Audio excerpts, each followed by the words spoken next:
Pernahkah Anda membaca sebuah rilis berita resmi dari lembaga negara, mungkin kayak di Instagram atau Twitter gitu, dan saat membacanya Anda merasa ada yang janggal dengan pilihan kata-katanya? Ya, seringkali kita merasa bahasanya terlalu kaku atau justru seolah menyembunyikan sesuatu. Nah, betul sekali. Anda mungkin bergumam, tunggu dulu, apakah kata-kata yang digunakan ini benar-benar menceritakan kejadian yang sebenarnya? Atau sekedar membingkai cerita agar terlihat lebih aman? Membingkai cerita atau framing itu kata kuncinya. Tepat, dan itulah inti dari penelusuran mendalam kita hari ini. Kita memiliki sebuah tumpukan catatan dan dokumen yang sangat menantang berjudul Transparansi atau Framing. Sebuah judul yang cukup provokatif ya. Sangat provokatif. Teks ini pada dasarnya adalah sebuah kritik terbuka, sebuah tantangan tajam yang diajukan oleh Andi Sanjaya. Beliau ini adalah Koordinator Daerah BEM Nusantara, Nusa Tenggara Timur. Dan tantangan itu ditujukan kepada pihak kepolisian daerah atau Polda NTT, benar begitu? Benar, kasus yang mendasarinya ini sangat tragis, yaitu meninggalnya dua orang bernama Lucky dan Delphi. Mari kita bedah ini. Ya, mari kita mulai. Mengapa topik ini sangat relevan untuk Anda ikuti? Karena ini bukan sekedar berita kriminal biasa. Ini adalah studi kasus yang sangat memikat tentang bagaimana arsitektur bahasa, bagaimana pilihan satu atau dua kata saja dalam sebuah rilis resmi kepolisian dapat secara drastis mengubah persepsi publik. Dan bahkan membelokkan realitas hukum dari sebuah peristiwa hilangnya nyawa. Tapi sebelum kita masuk lebih dalam ke anatomi teks tersebut, ada satu hal mendasar yang perlu kita sepakati bersama terutama bagi Anda yang sedang mendengarkan. Silakan, ini poin yang sangat penting untuk ditekankan. Penelusuran kita hari ini berdiri murni di atas prinsip ketidakberpihakan. Kita tidak sedang memposisikan diri sebagai pembela kepolisian, dan kita juga tidak sedang menjadi juru bicara kelompok mahasiswa. Murni objektif ya. Murni objektif. Misi kita murni membedah logika argumen linguistik dan implikasi hukum yang disajikan dalam dokumen sumber materi ini. Kita hidup di era surplus informasi, di mana pernyataan pers institusi seringkali kita telan mentah-mentah. Betul, langsung dipercaya begitu saja. Nah, tujuan kita hari ini adalah mengajak Anda memakai kacamata analitis melihat apa yang terjadi ketika narasi yang diklaim sebagai fakta resmi dibongkar dan diuji kembali kata demi kata oleh masyarakat sipil. Sebuah fondasi yang sangat bagus untuk diskusi kita. Nah, mari kita mulai dari titik nol kontroversi ini. Semuanya berawal dari sebuah unggahan di akun Instagram resmi Humas Polda NTT. Instagram ya, platform yang sangat masif pengaruhnya saat ini. Di era digital sekarang, akun media sosial institusi penegak hukum itu bukan lagi sekedar papan pengumuman, melainkan corong utama pembentuk opini publik. Begitu sebuah narasi diunggah ke sana, dengan logo resmi dan bahasa birokrasi, jutaan orang yang membacanya akan langsung menganggap itu sebagai kebenaran mutlak. Karena otoritas yang melekat pada akun tersebut. Persis. Lalu Andi Sanjaya membaca rilis tersebut dan menemukan apa yang ia sebut sebagai kejanggalan narasi. Tapi pertanyaan yang muncul di benak saya saat membaca dokumen ini adalah, apakah BEM Nusantara ini tidak berisiko dianggap mencampuri urusan dapur kepolisian? Itu pertanyaan yang wajar muncul, seolah mereka mencoba mengintervensi penegakan hukum kan? Iya, bukankah ranah penyelidikan itu mutlak milik penyidik? Nah, hal yang menarik di sini adalah letak kecerdasan manuver dari Andi dan BEM Nusantara NTT. Teks ini dengan sangat eksplisit memasang pagar pembatas. Andi menegaskan bahwa kritik yang mereka lontarkan sama sekali bukan bentuk intervensi terhadap proses hukum yang sedang berjalan. Jadi mereka tidak sedang ikut campur ya? Sama sekali tidak. Mereka tidak sedang berusaha merebut palu hakim atau lencana penyidik. Yang mereka lakukan adalah mengaktifkan fungsi kontrol sosial.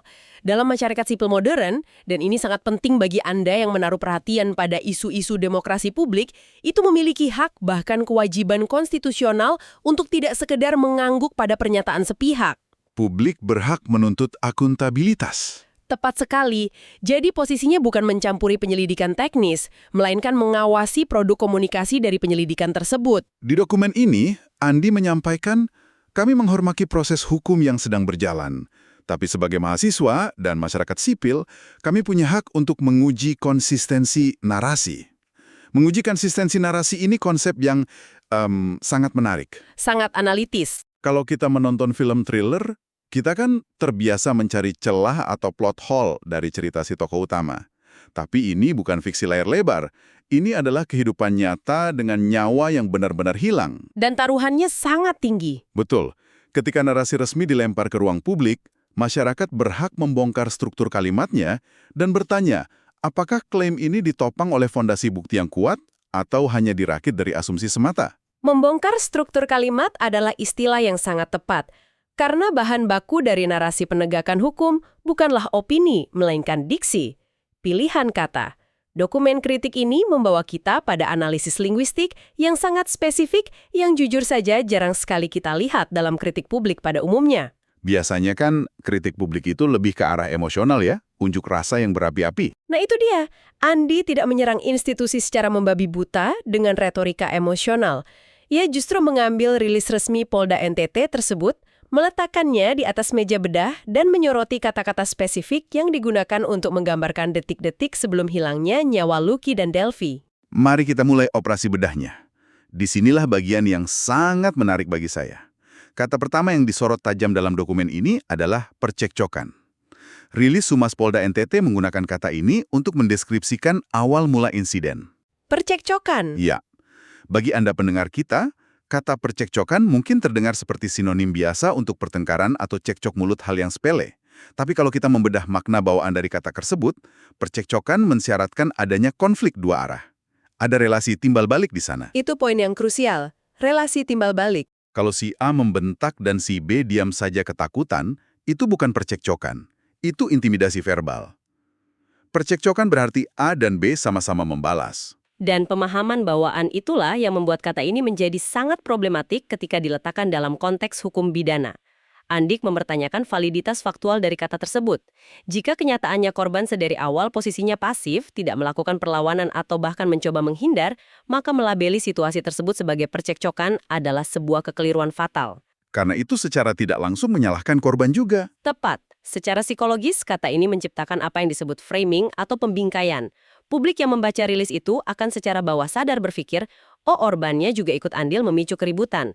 Ini secara halus menggeser sebagian beban kesalahan ke pundak orang yang sudah meninggal. Analogi sederhananya seperti kejadian di lapangan sekolah. Bayangkan seorang murid sedang duduk membaca buku, lalu tiba-tiba sekelompok anak lain datang dan langsung memukulinya. Kalau kepala sekolah mengirim surat ke orang tua dan menyebut insiden itu sebagai percekcokan antar siswa, wah, orang tua korban pasti akan marah besar. Tentu saja, karena seolah menuduh anak yang diam tadi ikut berpartisipasi memulai perkelahian. Betul, tapi ini memunculkan pertanyaan lain di benak saya. Apakah mungkin admin media sosial atau staf Humas Polda NTT ini sekedar buru-buru menyusun laporan? Mungkin mereka cuma menggunakan template kata yang paling mudah diketik tanpa ada niat jahat sama sekali untuk melakukan framing? Itu skenario yang memang sangat mungkin terjadi dalam birokrasi manapun. Kecerobohan administratif atau gaya bahasa dari staf institusi yang malas. Namun, ketika kita berbicara tentang hilangnya nyawa manusia, kecerobohan administratif tidak bisa ditoleransi. Nyawa adalah harga mati. Persis? Institusi penegak hukum tidak memiliki kemewahan untuk menggunakan kata secara sembarangan. Setiap istilah dalam rilis resmi adalah dokumen publik yang bisa mempengaruhi jalannya peradilan. Oleh karena itu, Andi tidak sekedar melempar protes. Di dalam teks ini, ia menyodorkan 3 pertanyaan taktis yang menuntut pembuktian dari kepolisian. 3 pertanyaan ini benar-benar disusun seperti interogasi balik. Andi meminta polisi membuktikan pertama siapa sebenarnya yang memulai interaksi. Penting untuk mencari tahu siapa agresor utamanya. Lalu yang kedua, adakah bukti nyata baik verbal maupun fisik yang menunjukkan bahwa interaksi itu benar-benar dua arah? Dan ketiga, apakah ada saksi independen yang mengonfirmasi bahwa itu memang sebuah percekcokan? 3 pertanyaan yang sangat solid. Sangat solid. Ini menempatkan beban pembuktian kembali ke pangkuan pembuat rilis. Kalau 3 hal ini tidak bisa dijawab dengan bukti forensik atau saksi kunci, maka kata percekcokan itu harus dicabut karena ia sekedar asumsi, bukan fakta. Dan bayangkan bahayanya jika asumsi naratif semacam ini tidak pernah ditantang oleh kontrol publik. Jika sebuah penyelidikan dimulai dengan asumsi dasar bahwa kedua belah pihak sama-sama bersalah karena terlibat percekcokan, maka arah investigasi, pertanyaan yang diajukan penyidik, hingga kesimpulan akhir itu akan condong mengikuti bingkai asumsi tersebut. Akan bias sejak awal ya. Sangat bias. Ini adalah titik kerentanan di mana keadilan bisa berbelok arah hanya karena satu entry kata di hari pertama investigasi. Dan itu baru satu kata. Sekarang kita beralih ke bagian dekonstruksi yang kedua. Dan ini menurut saya adalah bagian di mana argumen linguistiknya paling kuat. Andi menyoroti penggunaan frasa saling kejar dalam rilis Polda NTT. Sekali lagi kita melihat imbuhan saling. Imbuhan yang sangat menentukan. Sebagai orang yang terbiasa membaca dan membedah teks, imbuhan saling ini punya fungsi tata bahasa yang sangat mengikat. Saling pukul, saling sapa. Itu berarti kedua belah pihak secara sadar dan aktif melakukan tindakan yang sama terhadap satu sama lain. A mengejar B, lalu B berbalik mengejar A. Ada kesetaraan niat di sana. Jika kita hubungkan ini ke gambaran yang lebih besar, dampaknya terhadap hukum pidana itu luar biasa. Frasa saling kejar mendistorsi elemen yang kita kenal sebagai mens rea. Bagi Anda yang mungkin belum akrab dengan istilah ini, mens rea pada dasarnya adalah niat jahat atau kondisi mental seseorang saat melakukan tindak pidana. Niat jahat atau kesengajaan. Betul, jika narasinya adalah saling kejar, maka hukum akan melihat bahwa kedua belah pihak memiliki niat sadar untuk terlibat dalam agresi. Keduanya aktif berpartisipasi dalam bahaya. Padahal Andi memberikan argumen perlawanan yang sangat logis di sumber kita ini. Dia menyatakan, jika faktanya satu pihak mengejar dan pihak lain menghindar, maka itu bukan saling. Perbedaannya seperti langit dan bumi. Sangat bertolak belakang. Kalau Anda berada di jalanan gelap, lalu ada sekelompok orang mengejar Anda, dan Anda berlari sekuat tenaga karena ketakutan setengah mati, Anda sedang berusaha menyelamatkan nyawa. Anda adalah korban yang dikejar. Menyebut Anda dan pengejar Anda sedang saling kejar, itu sama saja dengan menyamakan korban yang panik dengan pelaku yang agresif. Perbedaan antara kata kerja aktif mengejar dan kata kerja pasif dikejar ini menentukan siapa yang memegang kendali atas situasi tersebut. Jika polisi menggunakan label saling kejar elemen kesengajaan untuk mencelakai, seolah-olah didistribusikan secara merata kepada dua belah pihak. Kesalahannya seolah dibagi dua. Seolah-olah dua-duanya salah. Iya. Namun, jika labelnya diubah sesuai fakta lapangan menjadi ada pihak yang mengejar dan pihak yang dikejar, maka fokus pidana akan langsung tertuju tajam pada pihak yang memicu pengejaran. Siapa yang menjadi agresor dan siapa yang sekedar mempertahankan diri.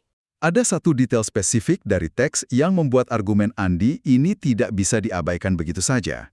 Ia mengungkit kemungkinan adanya tindakan kekerasan fisik aktif dalam insiden tersebut. Tentang insiden motor itu.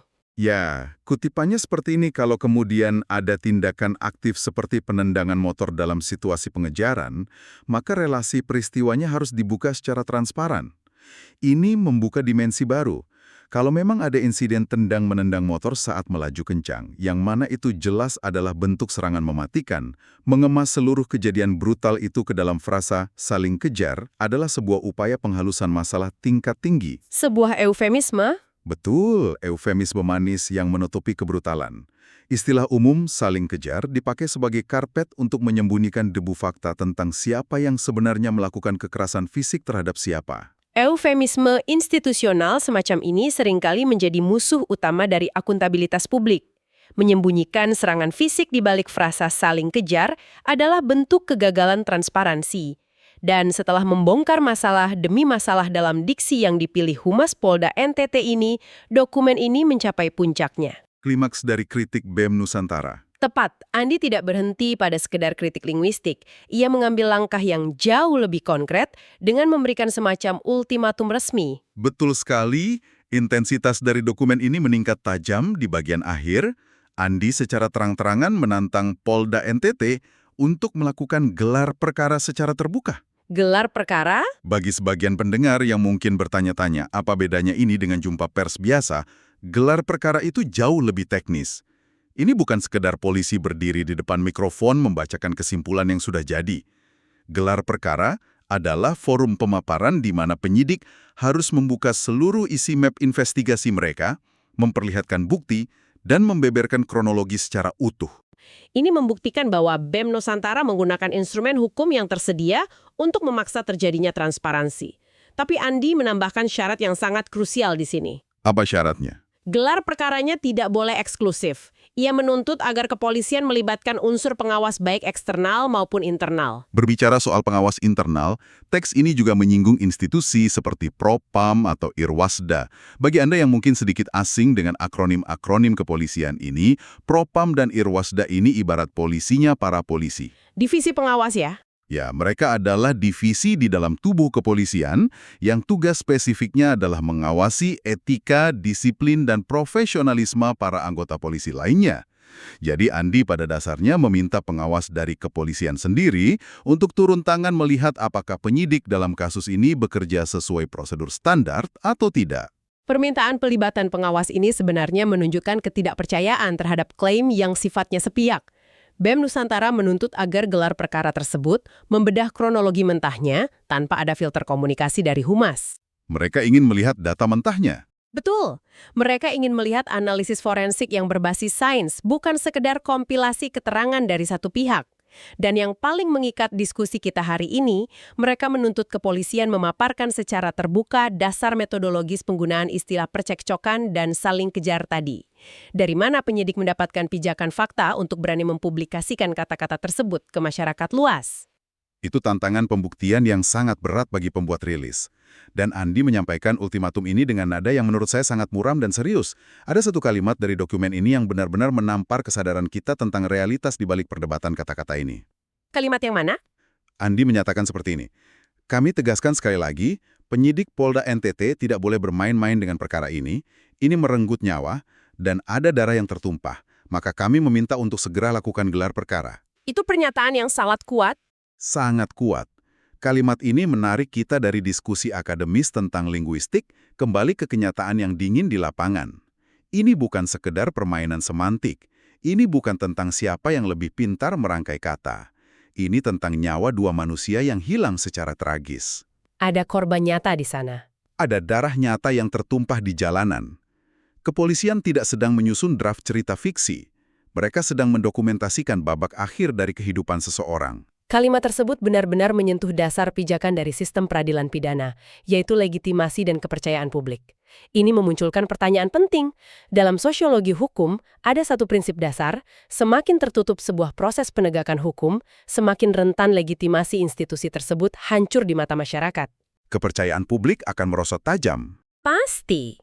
Jika narasi yang disajikan sejak hari pertama sudah terasa penuh framing, terkesan menyudutkan korban, dan menolak untuk diuji, maka apapun putusan akhirnya nanti, publik akan selalu memendam kecurigaan. BEM Nusantara NTT menyadari betul hal ini. Mereka tidak mengambil peran sebagai hakim untuk menentukan siapa yang membunuh dan siapa yang dibunuh. Mereka hanya menuntut transparansi. Mereka murni menjaga gawang transparansi, karena bahasa negara memiliki kekuatan absolut untuk mendikte siapa yang akan dicatat sebagai pelaku dan siapa yang dicatat sebagai korban oleh sejarah. Dan jika pihak kepolisian memang merasa bahwa narasi mereka sudah berpijak pada fakta yang solid, bahwa memang ada bukti kuat tentang percekcokan dan saling kejar itu, maka menggelar perkara ini secara terbuka justru akan sangat menguntungkan mereka. Mereka bisa membuktikan klaim mereka. Persis. Transparansi adalah kesempatan emas bagi polisi untuk membersihkan nama dari tuduhan ketidakprofesionalan. Sebaliknya, menolak untuk transparan hanya akan menyiram bensin ke atas api spekulasi liar di tengah masyarakat.